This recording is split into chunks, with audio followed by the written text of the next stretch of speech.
내 사랑하는 자들아, 너희가 친히 원수를 갚지 말고 하나님의 진노하심에 맡기라. 기록되었으되 원수 갚는 것이 내게 있으니 내가 갚으리라고 주께서 말씀하시니라. 내 원수가 줄이거든 먹이고 목마르거든 마시게 하라. 그리함으로 내가 숯불을 그 머리에 쌓아 놓으리라. 악에게 지지 말고 손으로 악을 이기라. 아멘. 기도하겠습니다. 하나님의 말씀 앞에서는 지혜와 지식이 우리 있게 하시옵소서. 하나님의 말씀 앞에서는 겸손이 우리에게 있게 하옵소서. 하나님 말씀을 말씀답게 선포하며 그 말씀을 들을 수 있는 마음을 열어 주옵소서. 성령님, 우리를 조명하시사 이 시간 하나님만 왕이 되어 주옵소서. 예수 그리스도의 이름으로 감사하며 기도합니다. 아멘.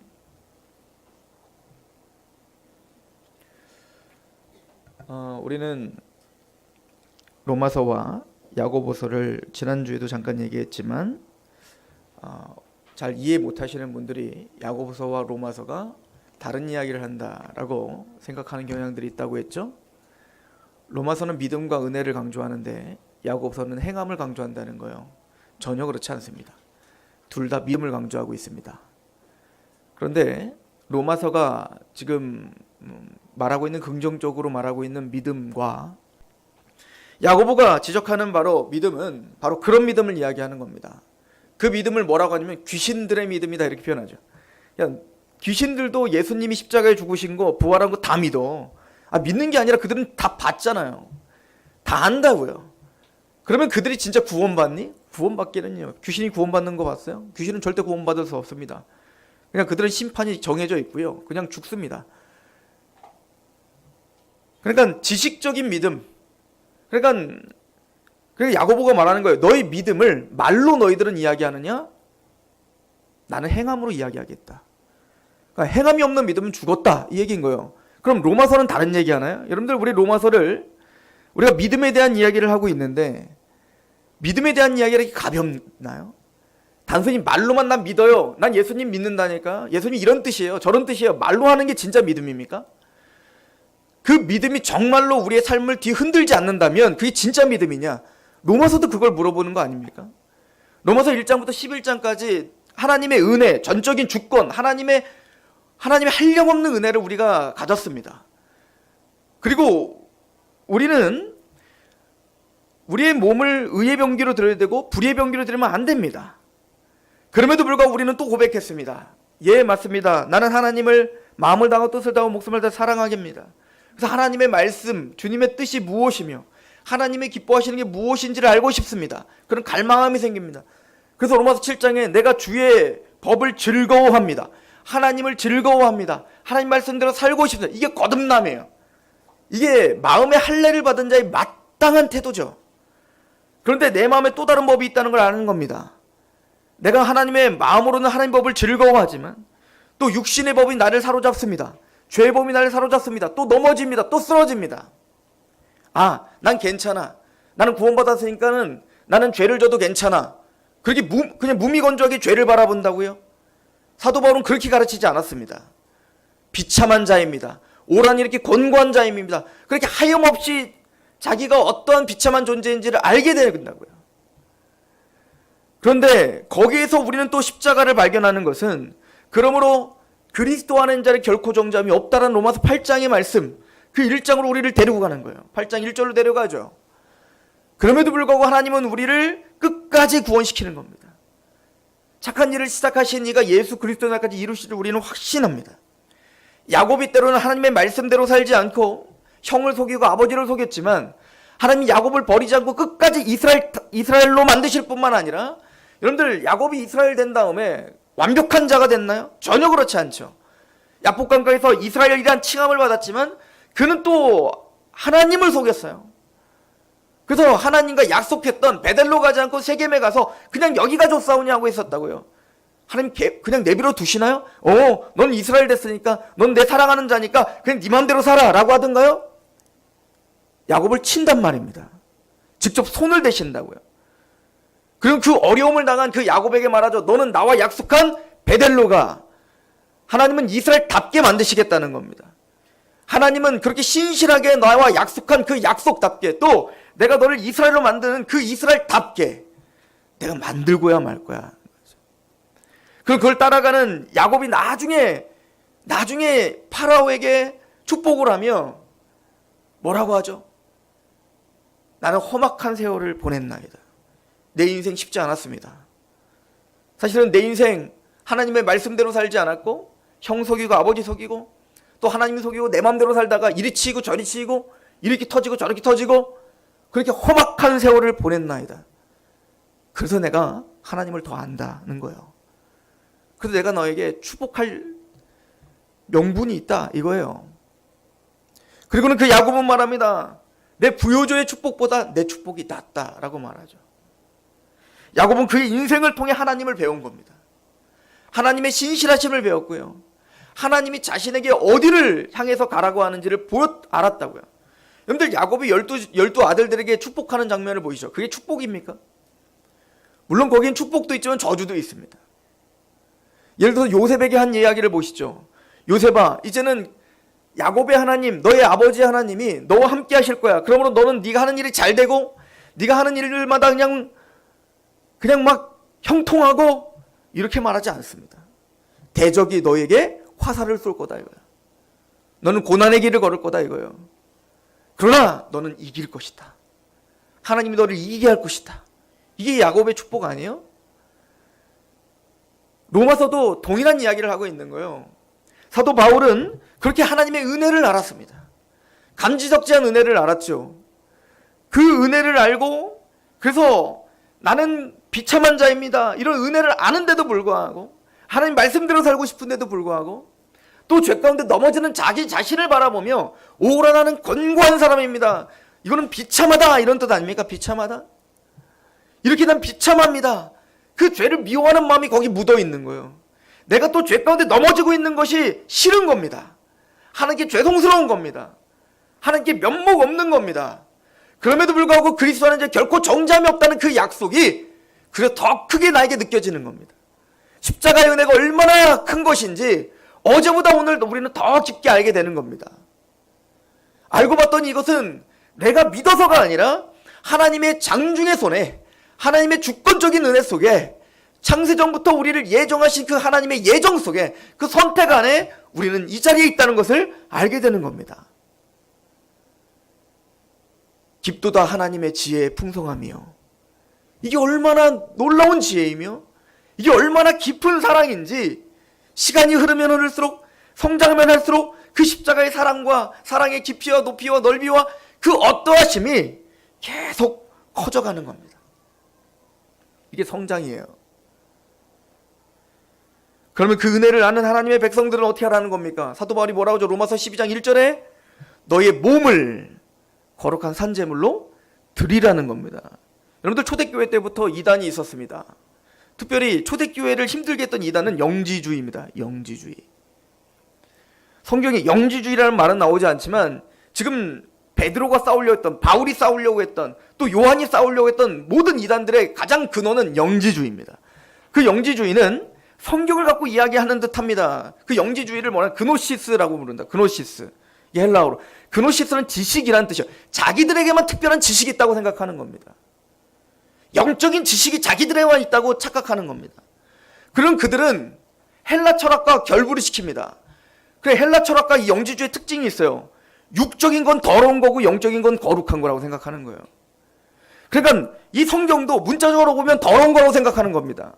그건 합당하지 않다고 보는 겁니다. 그래서 이 하나님이 주신 이 말씀을, 또 사도들이 기록한 이 말씀을 뒤엉켜버리는 거예요. 이따가 제가 베드로가 이걸 뭐라고 비판하는지 이따가 찾아드리겠지만, 그들은 사도들이 기록한 이 말씀을 말입니다. 이거를 어거지로 풀기 시작하는 겁니다. 그냥 순리대로 푸는 게 아니라, 그냥 쓰여있는 대로 보는 게 아니라 그거를 또 어거지로 풀어요. 왜냐하면 문자적인 거는 뭐냐? 영적인 게 아니기 때문이라는 거예요. 그럼 그들은 육체적인 것은 우린 영혼의, 이게 헬라 철학 플라토니안 얘기예요. 우리의 영혼이 육체의 감옥에 갇혔다고요. 그러니까 그들이 말한 이데아는 뭐예요? 그들이 말하는, 불교에서 말하는 해탈과 같은 게 뭐냐면, 그들은 이 육체를 벗어나는 것밖에는 길이 없는 거예요. 기독교는 그걸 거부하는 겁니다. 기독교는 하나님이 창조하신 몸을 거룩하게 여깁니다. 그래서 하나님은 우리에게 주어진 우리의 직업, 우리가 갖고 있는 어떤 사명, 내 가정, 육체적인 그 모든 것들을 아름답게 여기는 겁니다. 다윗이 말하죠. 하나님이 실로 재어준 거에게 아름다운 곳에 있는 것이요. 이걸 칼빈이 뭐라고 소개하고 있냐면 직업 소명론이에요. 즉 교회에 와서 이렇게 하는 것만 거룩한 게 아니라 하나님이 목사로 우리를 거룩하게 나를 부르신 것뿐만 아니라 여러분들은 여러분 각자 엄마로서 아빠로서 또 각자 직업으로서 그곳이 거룩한 곳이라고 믿는 거예요. 이게 성경이 가르쳐 주라는 거죠. 이걸 아브라함 카이퍼가 뭐라고 하냐면 영역 주권, 하나님이 주어진 하나님의 주권 가운데 있는 모든 것이 거룩한 곳이다. 우리는 그렇게 믿는 겁니다. 우리가 갖고 있는 이 몸, 물론 이 몸은 여전히 연약합니다. 여전히 죄 가운데 우리를 넘어뜨리려고 하는 이 육적인 그 연약함이 우리에게 있다고요. 이거는 예수님의 재림 때 이 몸이 거룩한 몸으로 부활될 때까지는 우리는 여전히 이 몸을 갖고 살아야 돼요. 그렇다고 해요. 사도 바울은 이 몸을 버리라고 하지 않습니다. 이 몸이 부정하다고 말하지 않습니다. 이 몸을 거룩한 산제물로 드리라고 말하고 있습니다. 우리 안에 여전히 죄에 넘어지게 하는 세력들이 있지만 그 세력과 싸우라고 이야기하고 있습니다. 너의 몸을 의의 병기로 드리라라고 말한다고요. 너의 몸이 불의의 병기로 드려졌다면 이 얘기 무슨 얘기죠? 칼이 있어요. 칼은 거룩한 것도 부정한 것도 아닙니다. 근데 그 칼은 누가 갖고 있느냐에 따라서 그 칼은 부정한 게 될 수 있고 선한 게 될 수가 있어요. 강도가 그 칼을 들고 있다면, 악한 자가 그 칼을 들고 있다면 그거는 불의의 병기가 됩니다. 그러나 선량한 주방사가 그 칼을 들고 있다면 그 칼은 사람들에게 양식을 나눠주며 생명을 나눠주는 칼이 될 수도 있습니다. 마찬가지요. 이 몸이 더러운 게 아니에요. 이 몸을 주장하는 내가 누구냐가 문제인 겁니다. 그런데 이 몸을 주장했던 나는 원래 뭐였죠? 아담이 타락 이후로 우리는 육신의 지배를 당하는 나였단 말입니다. 육신이라는 뜻은, 몸이라는 뜻을 헬라어로는 두 가지로 써요. 하나는 사르스라는 말과 하나는 소마라는 말입니다. 소마라는 말은 그냥 우리 육신을 뜻하는 경우가 많아요. 사르스는 뭐냐면 단순히 육신을 말하는 것 이상의 이야기인 겁니다. 죄됨, 죄에 이끌려 사는, 탐욕에 이끌려 사는 그 거짓된 어떤 우리 육신의 욕망과 탐욕을 말할 때 사르스라는 말을 쓴다고요. 그리고 로마서 8장을 한번 가볼까요? 로마서 8장을 한번 보시죠.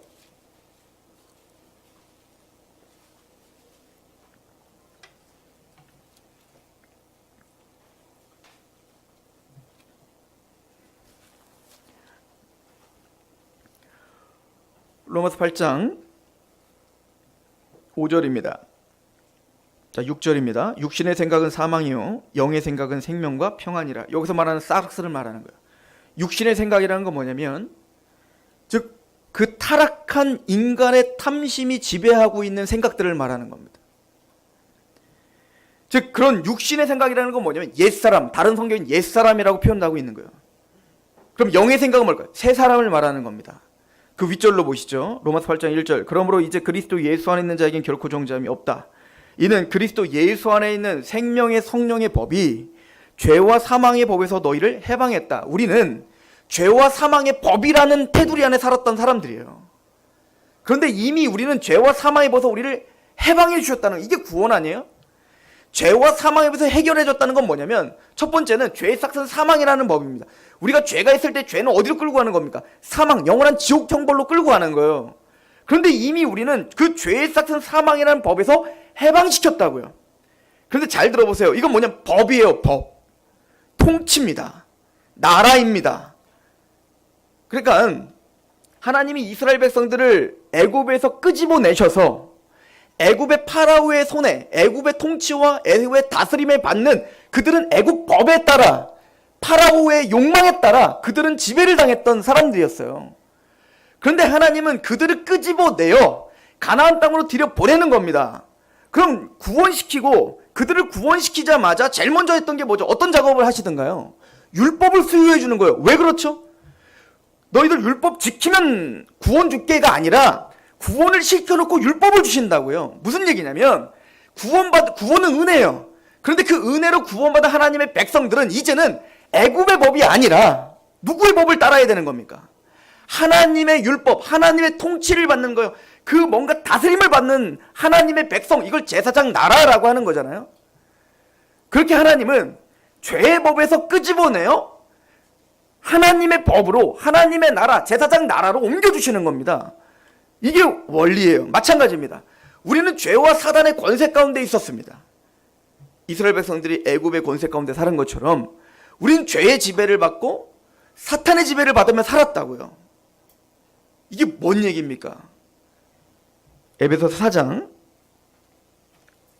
이 말씀은 우리 계속 찾아본 말씀이죠. 원래는 제가 시간이 너무 오래 걸려서 이런 구절들은 안 찾아보려고 했는데 그래도 또 찾아봅시다. 에베소서 4장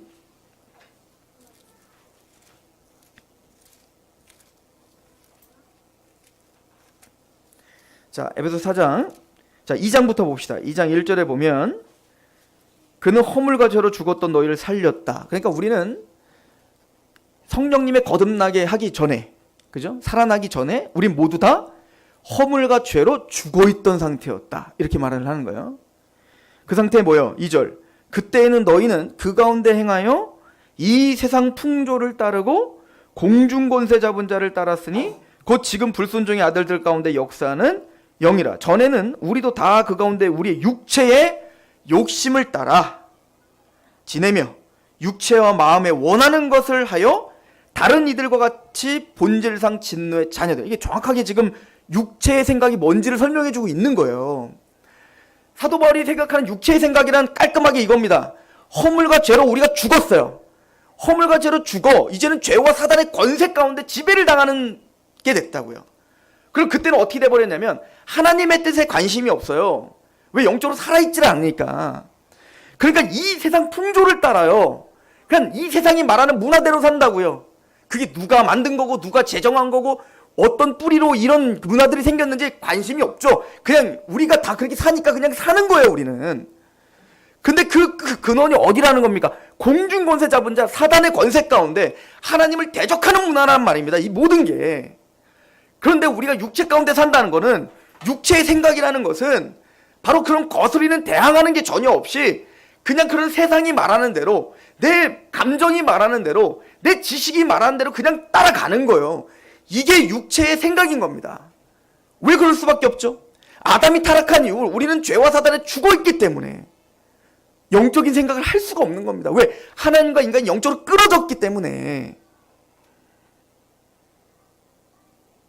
꼭 누구와 같이 3절에 전에는 우리도 다 그 가운데서 우리의 육체의 욕심을 따라 지내며 육체와 마음에 원하는 것을 하여 다른 이들과 같이 본질상 진노의 자녀들. 지금 믿지 않는 사람들이 그렇게 사는 것처럼, 이방인들이 그렇게 사는 것처럼 그냥 그렇게 내 욕심대로 세상이 원하는 대로 그렇게 살았다. 이게 육체의 생각이에요.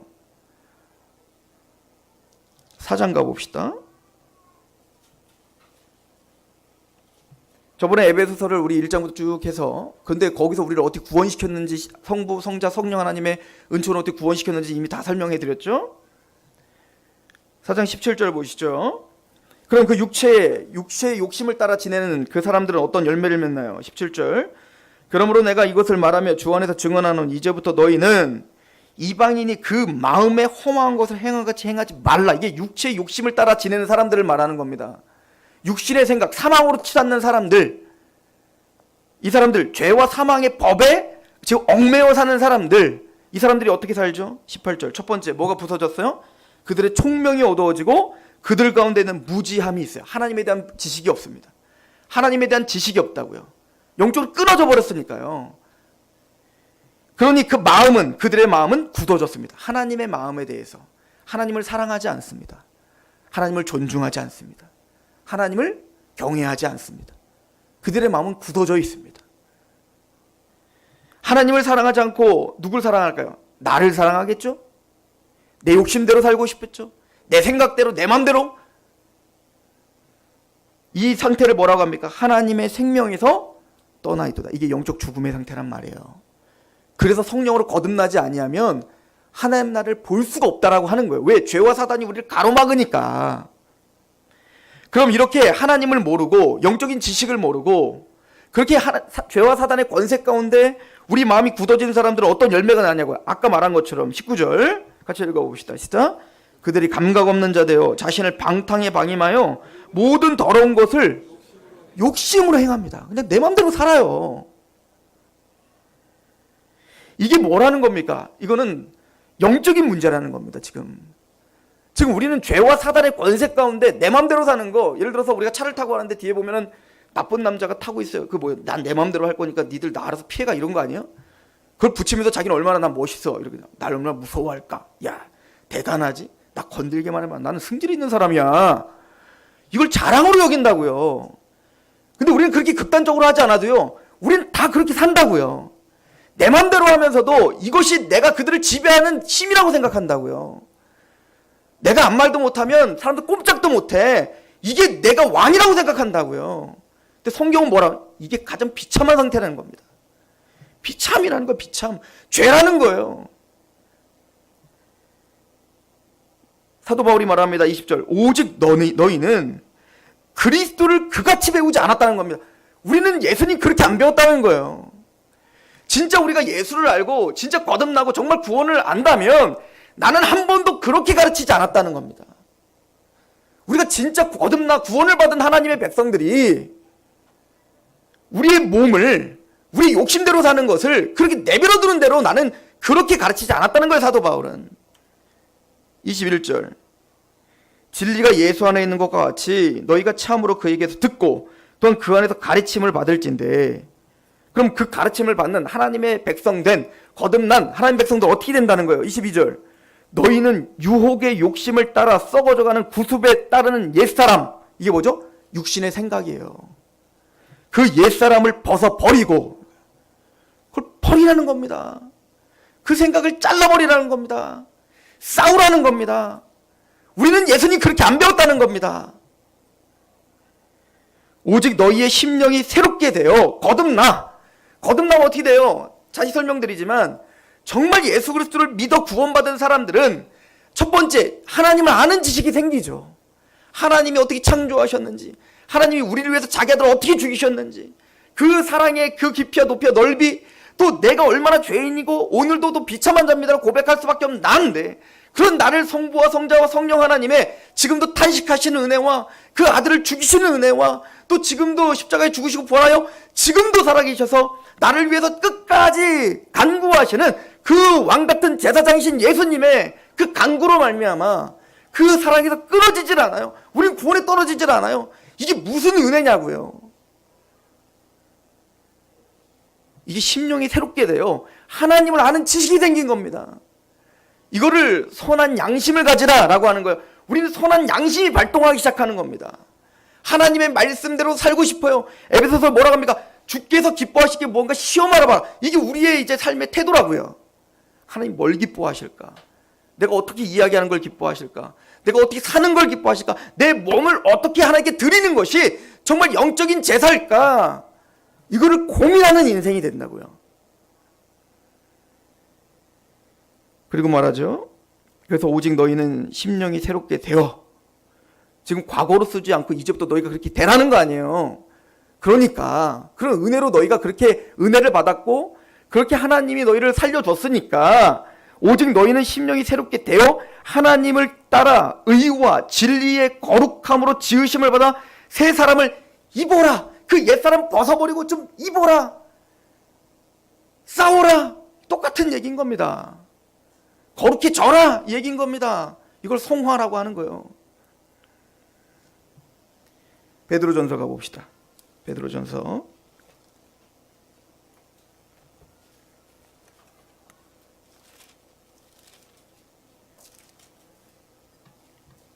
1장입니다.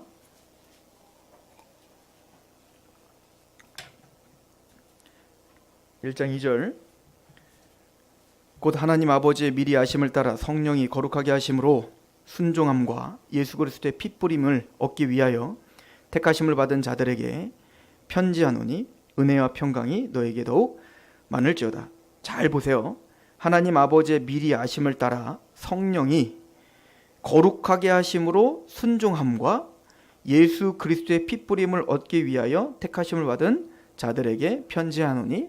그러니까 하나님이 우리의 선택에는 이미 거룩을 예정해 놓고 선택하신 거예요. 이거 에베소서 1장도 말합니다. 창세전에 그리스도 안에서 우리를 예정하사 거룩하고 흠이 없게 하시려고. 그러니까 우리를 택하신 목적은 우리를 거룩하게 하시기 위해서 우리를 부르신 겁니다. 택하신 겁니다. 이 목적지는 달라진 적이 없어요. 3절 우리 주 예수 그리스도의 아버지 하나님을 찬송하리로다. 그의 많으신 긍휼대로 예수 그리스도를 죽은 자 가운데서 부활하게 하심으로 말미암아 우리를 거듭나게 하사. 그 예수님의 십자가 부활로 우리를 거듭나게 하셨죠. 자, 거듭나면 뭐가 생겨요? 산 소망이 있게 하십니다. 이제는 이 땅의 것이 아니라 정말 살아있는 소망이 뭔지를 보게 하시죠. 그럼 어떻게 됩니까? 그 산 소망이 있다는 건 4절 썩지 않고 더럽지 않고 쇠하지 아니하는 유업을 있게 하시나니 곧 너희를 위하여 하늘에 간직하신 그것을 보게 하십니다. 이 땅이 전부가 아니네. 이 땅의 행복이 전부가 아니네. 진짜 행복이 있네. 그죠? 정말 하나님의 거룩한 나라, 그 구원의 완성이 있네. 이걸 바라봅니다. 천국 유업을 바라보게 하죠. 5절 너희는 말세에 나타나기로 예비하신 구원을 얻기 위하여. 이 말세에 나타난 구원은 구원의 완성이에요. 거룩의 완성됨, 영화의 구원을 이야기하는 겁니다. 지금 받은 구원 말고 이 구원이 이제는 우리는 완성되어 언제 예수님처럼 될 겁니다. 우리가 그 구원의 완성을 말하는 겁니다. 너희는 말세에 나타나고 예비하신 구원을 얻기 위하여 믿음으로 말미암아 하나님의 능력으로 보호하심을 받아요. 그러니까 구원에서 떨어지지 않습니다. 이렇게 구원받은 하나님의 백성들은 하나님의 능력으로 우리를, 그러므로 그리스도 안에 결코 정죄함이 없죠. 하나님 우리를 보호하십니다. 그러므로 너희가 이제 여러 가지 시험으로 말미암아 잠깐 근심되지 않을 수가 없으나 오히려 크게 기뻐하는도다. 너희의 믿음의 확실함은 불로 연단하여도 없어질 금보다 더 귀하여 예수 그리스도께서 나타나실 때 칭찬과 영광과 존귀를 얻게 할 것이니라. 예수를 너희가 보지 못하였으나 사랑하는도다. 이제도 보지 못하나 믿고 말할 수 없는 영광의 즐거움으로 기뻐한다 라고 이야기를 하죠. 그러니까 하나님께서는 우리를 그 구원을 향해서 달려가는, 구원의 완성을 향해서 달려가고 있는 하나님의 백성들에게 시험이 있어요. 고난이 있다고요. 우리는 때로는 힘듦이 있다고요. 그걸 이상한 거로 여기지 말라는 겁니다. 베드로는 그 얘기를 나중에 계속 하는데요. 우리 넘어갑시다. 우리 2장을 가봅시다. 2장 1절 그러므로 모든 악독과, 그러니까 우리가 그렇게 구원을 받았으니 하나님의 은혜로 너희를 그렇게 그 거룩한 목적지를 향해서 달려가도록 우리를 구원시켰으니 그러므로 모든 악독과 모든 기만과 외식과 시기와 모든 비방하는 말을 버리고, 우리의 모든 삶을 이야기하는 거죠. 말을 버리고 갓난 아기들과 같이 뭐를 사모하라. 순전하고 신령한 젖을 사모하라. 이건 말씀을 말하는 거예요. 이로 말미암아 너희로 구원에 이르도록 자라가게 하려 함이라. 그러니까 우리가 구원을 받았어요. 구원에서 떨어지잖아요. 하나님 보호하세요. 그런데 그 구원을 완성으로 데려갈 겁니다. 그 완성은 뭐죠? 그리스도를 닮는 거예요. 그리스도처럼 우리를 변하게 하는 거예요. 거룩, 온전한 거룩으로 우리를 데리고 가실 건데, 그런데 뭐라고 하죠? 여기서 말하니까 하나님의 말씀을 사모하라는 겁니다. 그 말씀은 우리를 거듭나게 할 뿐만 아니라 우리의 양식이 되어서 우리를 성장시킨다고요. 어린 아이들이 그냥 밤 일어나면 계속 젖만 빨잖아요. 본능적으로 젖을 빠는 것처럼 거듭난 하나님의 백성들은 그렇게 본능적으로 하나님 말씀을 보려고 한단 말이에요. 그렇게 말씀을 보면 그 말씀이 우리를 어떻게 한다는 겁니까? 성장시킨다는 거예요. 자라가게 한다는 겁니다. 그래서 사도 바울이 뭐라고 합니까? 하나님의 말씀은 책망과 교훈과 책망과 의로 교육하기에 유익하다. 모든 선한 일을 행하게 하며 모든 능력을 갖추게 함이라. 하나님의 말씀이 싸울 수 있는 힘을 준다고요. 그래서 뭐라고 말하는 사도 바울이 우리는 이제 전신갑주를 취하라는 거잖아요. 구원의 투구를 쓰고 의의 흉배를 붙이고 진리의 허리띠를 동여 매고 이제 싸우라는 겁니다. 근데 우리의 공격 무기는 뭐예요? 사단의 지금 불시험, 여러 가지 사단의 시험, 여러 가지 유혹들, 이 모든 것들을 이기며 우리를 싸우며 승리하는 우리의 검이 뭐냐고요? 칼이죠. 우리 칼 뭐예요? 성령의 검, 하나님의 말씀이니라 라고 이야기를 한단 말입니다. 하나님의 말씀이 우리 안에 역동적으로 성령님이 그 칼을 잡고 우리 안에 역동적으로 역사하게 하시라는 겁니다. 그죠? 왜 우리는 이렇게 해야 됩니까? 6절 성경에 기록되었을 때 보라 내가 택한 보배로운 모퉁이 돌을 시온에 두노니 그를 믿는 자는 부끄러움을 당하지 아니하리라 하였으니 그러므로 믿는 너희에게 보배이나 믿지 아니하는 자에게는 건축자들이 버린 그 돌이 모퉁이 돌 머릿돌이 되었고, 그죠? 예수님의 십자가는 믿는 우리에게는 반석이 되지만 믿지 않는 자들은 심판의 도구가 되죠. 또한 부딪히는 돌과 걸려 넘어지는 바위가 되었다 하였느니라. 그들이 말씀을 순종하지 아니함으로 넘어지나니 이는 그들을 그렇게 정했어요. 그럼 우리가 구원받은 이유는 뭡니까? 이유 하나밖에 없다니까요. 하나님의 선택, 하나님의 주권, 은혜 외에는 답이 없어요. 그래서 뭐라고 표현합니까? 우리 9절 시작.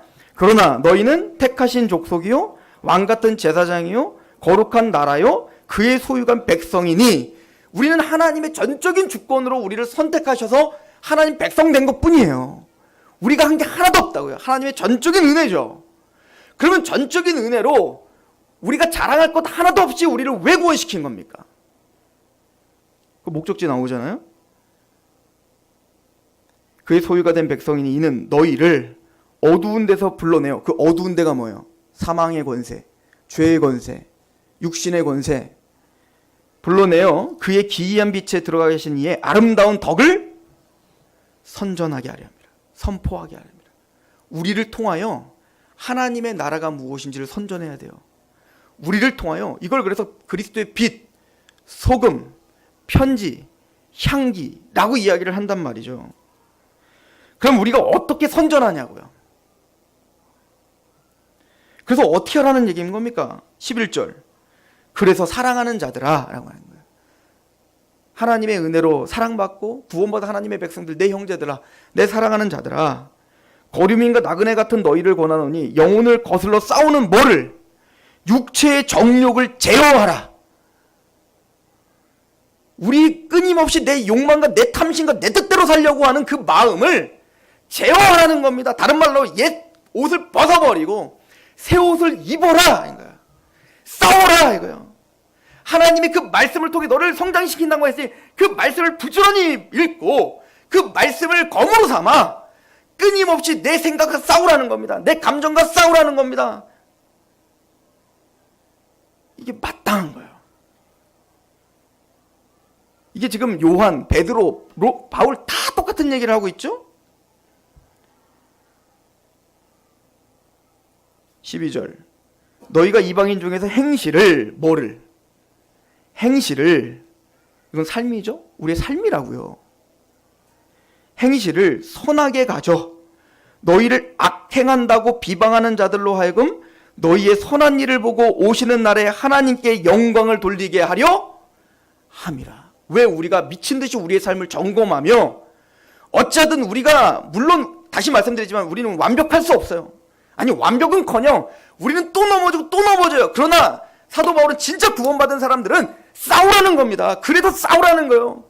그냥 그대로 나는 원래 이런 놈이야, 나 원래 죄를 지지, 난 죄인이야, 나는 티끌이야, 난 아무것도 아니야, 그러고 가만히 있지 말고, 맞아, 그런데 하나님의 은혜로 그런데 너를 구원시켰으니 그러니까 네가 싸울 수 있는 만큼 싸우라는 겁니다. 이게 제사예요. 이게 우리를 산 제물로 드리는 방법이에요. 이게 삶의 예배라고요. 여러분, 하나님이 아벨의 제사는 받았고 가인의 제사는 받지 않았어요. 그게 제물의 문제냐 또 다른 문제냐를 갖고 논쟁이 많아요. 전 두 가지 다 맞다고 믿어요. 그런데 거기 문맥을 보면 뭐라고 써 있냐면, 하나님은 가인과 그 제물을 받지 않았고 아벨과 그 제물은 받으셨다고 말했어요. 무슨 얘기냐면 가인도 최고의 형식으로 하나님께 드렸겠죠, 뭔가를. 그런데 그 예배를 받을 수 없었던 건 가인을 받을 수가 없었던 겁니다. 마찬가지로 우리가 일주일에 한 번씩 예배를 드리러 와요. 그런데 우리가 그냥 예배 드리는 이 시간만 때우고 이 시간을 화려하게 하고 이 시간에 우는 게 뭐 이렇게 중요하냐고요. 사실은 우리는 일주일 동안 살면서 말입니다, 우리의 이 고군분투하는 삶이 있어야 된다고요. 지겠죠? 질 겁니다. 넘어집니다. 때로는 승리할 수도 있겠죠. 그런데 하나님, 맞아요, 내가 이렇게 해보니까 또 졌습니다.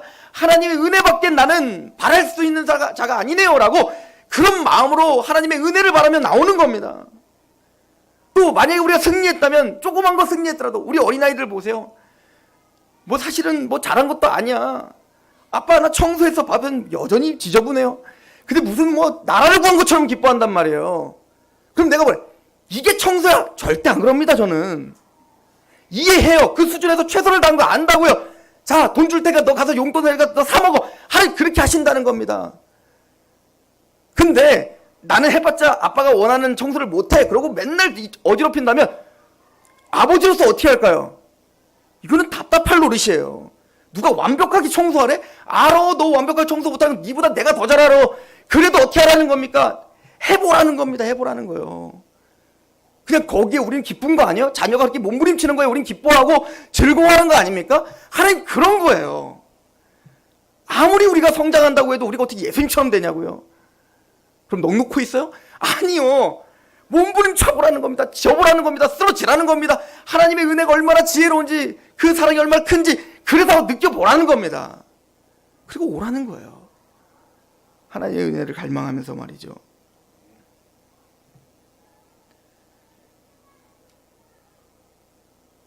그래서 말을 합니다. 왜 그래야 되냐면, 사실은 여러분들 이거는 맞는 말인 겁니다. 항상 부흥의 시기, 정말 하나님의 복음이 명확하게 선포된 시기에는 교회가 윤리적 도덕적으로 사회를 능가했습니다. 항상 그랬습니다. 칼빈이 제네바에서 종교교육을 일으켰을 때 단순히 말장난의 종교교육이 아니었다고요. 제네바 전체가 변화됐다고요. 한 사람의 설교운동으로 그 성도들이 거룩을 추구하며 살았다고요. 술집이 문을 닫고요. 정말로 거룩한 하나님의 그 섭리를 따라 사람들을 압도하는 윤리와 도덕이 있었단 말입니다.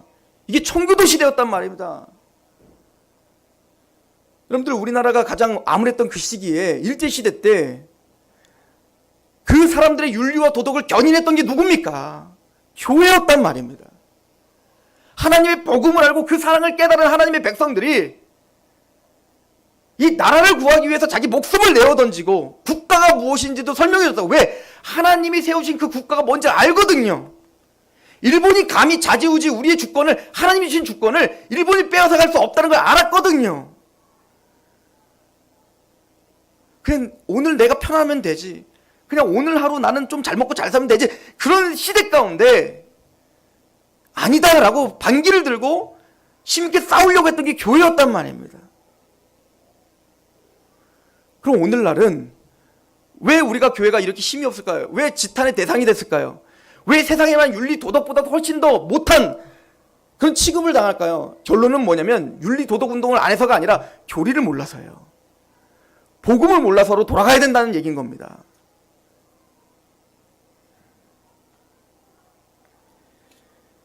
선행으로 어리석은 사람들의 무식한 말을 막으시는 것이라. 너희는 자유가 있으나, 16절을 보고 있어요. 2장 16절. 너희는 자유가 있으나 그 자유로 악을 가리는 데 쓰지 말고 오직 하나님의 종과 같이 하라. 그럼 그게 뭔데요? 무사람을 공경하며 형제를 사랑하며 하나님을 두려워하며 왕을 존대하라. 삶이라니까요. 삶. 실제적으로 우리의 삶과 행동이라니까요. 이거를 뗄 수가 없다니까요. 그런데 사도 바울은요, 이 복음에 대한 명확한 기준과 또 그 복음을 감격한 하나님의 백성들의 진짜 믿음이 뭔지를 이렇게 체계적으로 알려줬는데, 시간이 흐르다 보니까 사도 바울의 이 말씀을 억지로 푸는 사람들이 생기기 시작했어요. 이건 다 영적인 얘기라는 겁니다. 삶은 전혀 상관없다는 겁니다. 그럼 어떻게 될까요? 하나님의 사도 바울에게 우리에게 주신 이런 베드로나 사도 바울이 주는 이 명확한 삶으로 연결되는 그 교리가 단절돼 버리면 어떻게 될까요? 점점 무법방종주의가 되는 거예요. 내 삶은 아무래도 상관없다는 거예요. 왜? 난 하나님을 아니까. 제가 서울에 있을 때까지 이런 사고 가운데 있었어요. 저는요, 어떻게 생각했냐면, 제가 복음을 가르치니까 군대에서 복음을 알고 저 누구도 가르쳐주지 않았던 거예요. 근데 이 복음을 깨달으니까 너무 감격스러운 겁니다. 근데 내가 앞에 있는 사람에게 복음을 전했더니 이 사람이 변화되는 겁니다. 하나님 알게 되는 겁니다. 찬양하는 겁니다. 너무 기분이 좋은 겁니다. 그리고 제가 그래서 휴가 나가면은 사람 앉혀놓고 무조건 성경 공부시키는 거야. 근데 얘네들 정말 하나님을 아는 거예요. 막 하나님을 안대요. 막 찬양한대요. 경배하는 겁니다. 그리고 제가 진천에서 그렇게 하나님의 말씀에 갈급한 사람들이 모여요. 대전에 갔더니 거기도 막 모여요. 서울에 갔더니 그런 사람들이 모여요. 그게 성화인 줄 알았어요, 저는. 그냥 그게 저의 면죄부가 되더라고요. 하나님은 나를 향한 그 죄와 싸우라, 힘있게 싸우라, 거를 향해 가라, 이거는 별로 관심이 없었어요. 왜? 난 복음 잘 전하니까. 나는 하나님의 거룩한 걸 깨달은 사람이니까. 근데 제가 암에 걸리고 그 고난이 닥치고 자기를 돌아보고 성경을 보니 내가 진짜 하나님 믿는 사람인가? 하나님의 말씀이 정말 역동적으로 날 역사하고 있는가? 나의 생각과 내 마음과 내 삶을 정말 지배하고 있는가? 사도 바울은 정말 그 십자가 때문에 그의 삶을 송두리째 내어 던졌는데 우린 그렇게 발치를 못 따라간다 할지라도 적어도 내가 그 방향을 향해서 달려가려고 하는 고군분투가 있던가? 내가 오늘 또 죄에 넘어지는 죄에 대한 미워함이 있던가? 근데 대답을 못 하겠더라고요. 근데 사도들은 명확하게 설명해 줬습니다. 이걸 억지로 푸는 거예요. 분명히 너의 삶을 드려라, 그렇게 하라 라고 말하면 이거는 아니야, 이거는 그런 말이 아니라 그냥 영적인 얘기야 라고 하면 어떻게 될까? 거기서 이제 자유한 거예요. 내가 어떻게 살든, 내가 공동체 어떻게 하든, 내가 삶을 어떻게 살든 그게 뭔 상관입니까? 자, 베드로후서를 가볼까요?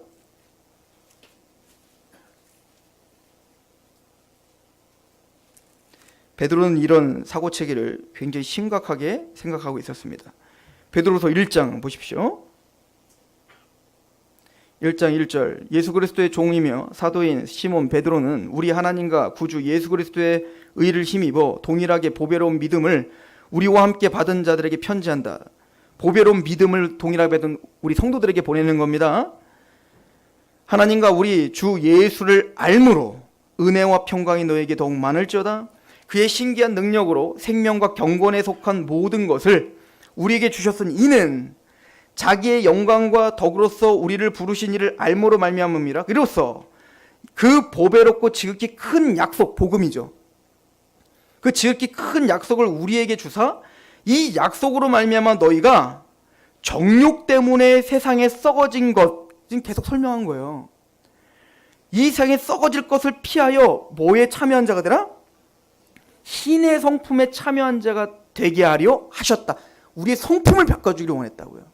내 욕망과 내 욕심대로 살아가고 있는 그게 세상의 풍속대로 살았던 나를 거듭나게 하셔서 구원시켜서 하나님의 성품에 참여한 자가 되게 하려 하셨다. 그러니까 우리의 목적지는 여기로 가는 겁니다. 우리의 성품이, 우리의 심적인 태도가 내 욕심대로 살았던 것을 잘라버리고 하나님의 성품, 그러니까 한도 끝도 없는 거예요.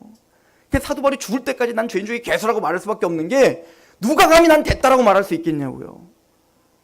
우린 발끝도 못 따라가는데. 그래서 이 목표점을 어그러뜨리지 마세요. 분명히 하나님은 우리를 신의 성품에 참여한 자가 되게 하기 위하여 우리를 불렀다고 말합니다. 그리고 말합니다. 보십시오. 5절 그러므로 신의 성품에 참여한 자가 되게 하셨으니 그러므로 너희가 너희의 힘써 너희의 믿음. 자, 이제부터 순차적으로 설명합니다. 보세요. 믿음이요. 그 소망이 있어요. 복음이 있어요. 믿음이 있어요. 하나님을 알아요. 하나님을 사랑해요. 거듭났어요. 그럼 믿음에 이제 뭐를? 덕을. 그 믿음 우리를 덕으로 끌고 간다. 덕. 우리의 삶을, 우리의 성품을 변화시킨다고요. 그 덕은 뭐를? 지식으로. 지식은 뭐죠? 하나님을 아는 지식으로 끌고 갑니다.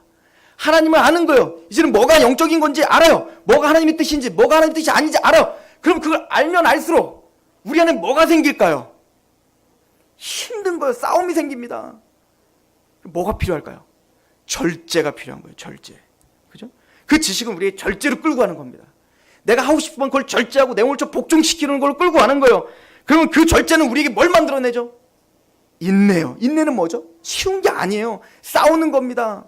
단단해지는 겁니다. 이 인내는 사실 연단하여 인내한다 이렇게 표현하지 않습니까? 그 인내는 뭘 만들어내요? 우리 안에 경건이에요. 이게 경건입니다. 경건 뭘 많이 보고 뭘 경험하고 이게 아니라 우리의 삶을 말하는 겁니다. 그런데 이거는 어디로 가는 경건이에요? 아, 나는 산에 올라가서 나는 경건해졌어. 난 거룩해. 나는 선한 성품이 있어. 아니요. 그 경고는 반드시 어디로 끌고 가야 돼요? 형제 우애와 형제 사랑으로 끌고 가야 되는 거예요. 이게 하나님 사랑과 이웃 사랑을 풀어서 우리에게 설명해 주고 있는 거예요. 하나님을 사랑하는 믿음이 우리에게 있다면 반드시 이런 과정을 통하여 우리는 끊임없는 이런 갈등과 여러 가지 싸움을 통해 마침내는 어떤 열매를 맺는다는 거예요. 형제 사랑의 열매를 맺는다는 거예요.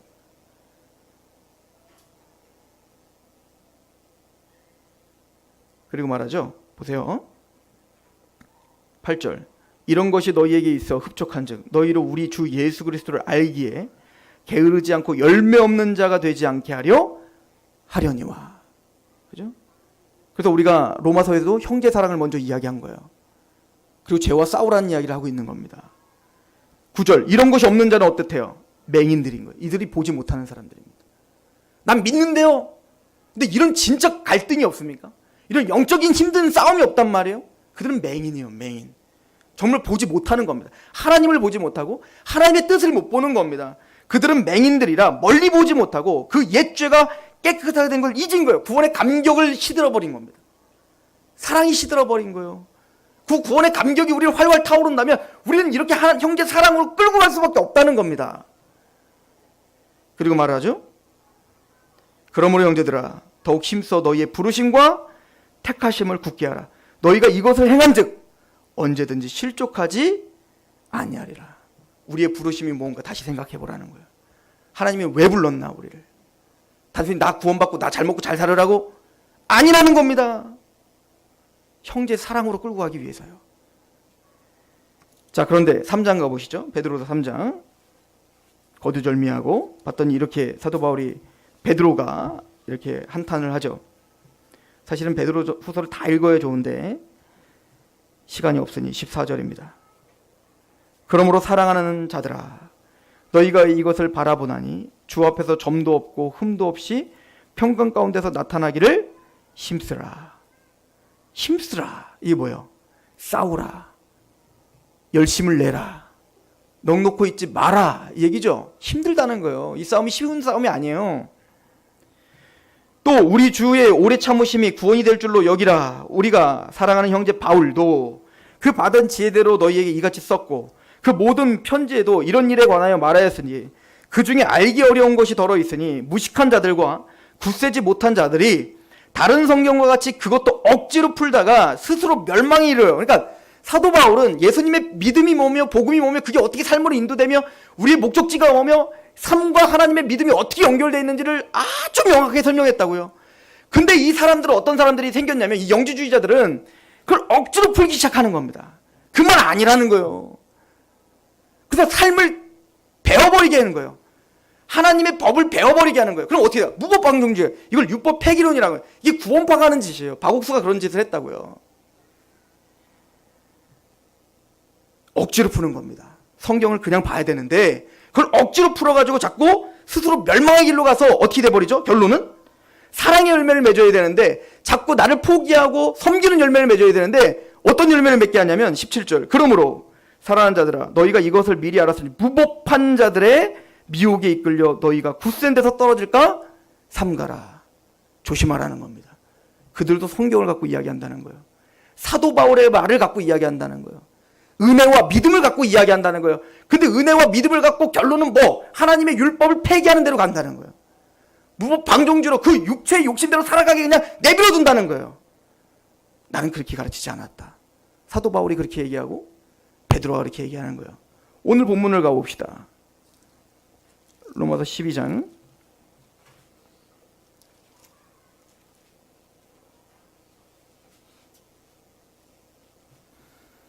요한일서도 제가 읽으려고 하다 지금 시간이 너무 없어서 안 읽는데 요한일서도 내 사랑하는 자들아 너희가 먼저 하나님을 사랑한 게 아니라 이게 다 연결되어 있어요. 나중에 다 읽어보세요. 로마서 12장 19절 이런 얘기할 때 항상 하는 얘기 베드로도 바울도 요한도 시작은 항상 내 사랑하는 자들아. 왜일까요? 우린 때로는요 그런 어려움이 닥치고 또 원수를 사랑하라잖아요. 박해하는 자를 축복하라잖아요. 하나님 날 미워하시나? 아니라는 거예요. 사도 바울은 그거에 대해서 강조하고 있는 거야. 아니야. 이게 사랑의 길이야. 이게 진짜 사랑하는 자들에게 요청하는 거야. 이게 살 길이야. 이것이 진짜 맞는 길이야. 이걸 강조해야 된다고. 그래서 사랑하는 자들아 라고 강조한다고요. 내 사랑하는 자들아, 너희가 친히 원수 갚지 말고 하나님의 진노하심에 맡겨라. 기록되었을 때 원수 갚는 것은 내게 있으니 내가 갚으리라고 주께서 말씀하시나. 이거는 다음 주에 우리가 다시 해설해 드릴 거고, 내 원수가 줄이거든 먹이고 목마르든 마시게 하라. 여러분들 이건 실제적으로 그렇게 하라는 얘기인 겁니다. 힘들죠. 답답하죠. 내가 왜 그래야 됩니까? 하나님 날 미워하시는 거예요? 저 하나님을 대적하는 죄를 좋아하는 겁니까? 아니요. 하나님 우리를 사랑합니다. 우리 편입니다. 하나님 우리가 고통당할 때 같이 고통당하십니다. 다윗이 그러잖아요. 하나님 집 줘드릴게요. 하나님 집 줘드리시고. 그래서 다윗이 뭐라고 합니까? 야, 내가 애굽에서 너희를 출애굽시키고 지금까지 너희를 그렇게 고생하고 광야 다닐 때 나 그 집에서 편안히 있었던 적 없어. 나 너희와 항상 성막과 장막에 거쳐 너희와 항상 고통당했고 너희와 함께 걸었다고. 얘기는 뭐죠? 하나님 우리가 고통당할 때 우리와 함께 걸었다고요. 하나님 우리가 아플 때, 여러분들 내 자녀가, 예전에 제가 어렸을 때 내가 한 번은 이렇게 뭐가 찔려가지고 그러니까 우리 엄마가 내가 찌릿하다. 내가 아픈데 왜 엄마가 찌릿해? 근데 진짜 부모가 돼 보니까 알겠더라고요. 내가 아픈 것보다 내 자녀가 아프면 내가 더 아프다고요. 하나님 그렇게 우리를 사랑하고 하나님 그렇게 우리 편이 되십니다. 그런데 눈물을 흘리며 내 자녀가 누구에게 두드려 맞고 왔을 때 눈물을 흘리며 난 네 편이야 라고 해주겠죠. 그러나 원수 갚는 건 너에게 없어요. 나에게 맡겨라고 말하지 않겠어요? 왜냐면 내 자녀가 원수를 갚겠다고 하면 문제가 생겨요. 반드시 문제가 생겨요. 내 자녀가 어디서 두드려 맞고 왔다고 얘가 칼 들고 나간다고 생각해보세요. 더 큰 문제가 생겨요. 내 자녀가 더 다친다고요. 그건 지혜로운 방법이 아니에요. 그 원수 갚는 건 누구에게 맡겨지는 거예요? 부모에게 맡겨야 돼요. 부모에게. 그럼 부모가 아주 깔끔하게 처리할 수 있는 방법이 있다고요. 신고하면 돼. 그러니까 하나님은 그렇게 말하는 겁니다. 하나님이 지금 우리를 미워서 그러는 게 아니라 원수 갚는 건 하나님께 있으니 그건 하나님께 맡기고, 하준아 그래도 너는 내일 걔한테 괜찮다고 가서 좀 선물이라도 하나 줄래? 지금 내 자식이 싫어서 그런 겁니까? 내 자식 아프라고 그러는 겁니까? 내 자식이 좀 더 훌륭한 자식이 됐으면 좋겠는 거예요. 그러기 힘들죠 우리는. 그래서 하나님 그렇게 하시는 겁니다. 왜냐하면 하나님이 반드시 원수 다 갚아준다는 거예요. 깔끔하게 어떤 문제도 없이. 왜 그런가? 왜 우리는 하나님의 주권 안에 그걸 맡겨야 되는가? 다음 주에. 오늘 이 한마디는 기억하셔야 됩니다. 그러나 분명한 사실은 21절, 악에게 짓지 말고 선으로 악을 이기셔야 됩니다. 그게 우리 사명입니다. 이 사명 하나님이 취소한 적 없습니다. 한 주간도 악에게 지지 말고 선으로 악을 이기십시오. 억지로 내가 이건 너무 외식 아니야? 외식이라도 좋으니까 그렇게 하세요. 여러분들 존경하지 않는 사람들도요, 큰절을 하면 왠지 내 마음대로 따라가는 경우도 있어요. 여러분들 어떤 사람이 내가 사랑해 라고 고백하면 사랑해라고 고백한 순간부터 갑자기 내 마음이 확 끌려가는 적이 있다고요. 형식 무시하지 마세요. 형식이라도 선으로 악을 이기십시오. 하나님 우리 만져주실 겁니다. 기도하겠습니다. 하나님 아버지, 그 복음의 사랑의 깊이와 높이가 무엇인지 우리가 어찌 알겠습니까? 우리가 어떻게 완벽한 선을 이루어낼 수 있고 완벽한 사랑을 할 수 있는 사람이겠습니까? 그러나 선으로 악을 이기라 하신 말씀에 그 기준을 낮추지 않게 하시옵소서. 하나님의 그 뜻을 알고 왕같은 제사장답게 우리에게 기이한 빛이 들어가신 아름다운 덕을 선전하는 자로서 또 실패하고 또 넘어지겠지만 다시 한번 일어나 선으로 악을 이기는 자가 되게 하시옵소서. 예수님의 이름으로 감사하며 기도합니다. 아멘. 찬양합시다.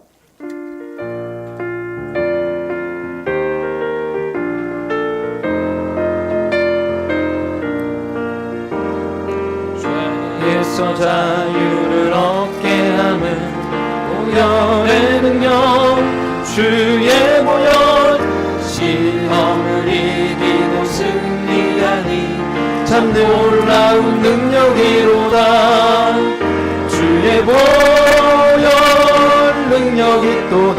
주의 피 믿으오 주의 보혈 그 어린 양의 매우 귀중한 피로다